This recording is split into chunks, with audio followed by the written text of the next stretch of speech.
Negative মানুষরা সবসময় negative চিন্তাই করে। চলুন আসুন জেনে নেওয়া যাক তাদের থিঙ্কিং বা চিন্তাভাবনাটা কেমন। একটা পরীক্ষাগারে একজন ডাক্তার একটা তথ্য পরিবেশন করার জন্য কিছু লোককে ডেকেছিল। তো সেখানে দুটো কাচের বোতলে একটা বোতলে রাখা হয়েছিল পরিষ্কার পরিচ্ছন্ন জল, আর একটা বোতলে মদ। তো এই দুটো বোতলের ভেতরে প্রথমে যেটা স্বচ্ছ কাচের জল ছিল, সেটার ভেতরেই একটা জ্যান্ত কেঁচোকে ছেড়ে দেওয়া হলো। কেঁচোটি খুব আনন্দে সেখানে ঘোরাফেরা করছিল। তারপর সেই কেঁচোটাকে তুলে নিয়ে গিয়ে মদের বোতলে ছেড়ে দেওয়া হলো। দেখা গেল কেঁচোটা ছটপট করতে করতে মারা গেল এবং মদের বোতলে সেটা মিশে গেল।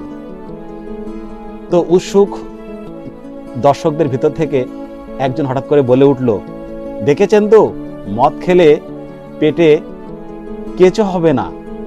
ডাক্তারের কিন্তু এটা কিন্তু বলার বিষয় ছিল না, তারপরেও কিছু কিছু মানুষ সেটা নেগেটিভ চিন্তাভাবনার মধ্যে নিয়ে সে অ্যান্সার দিয়ে দিল।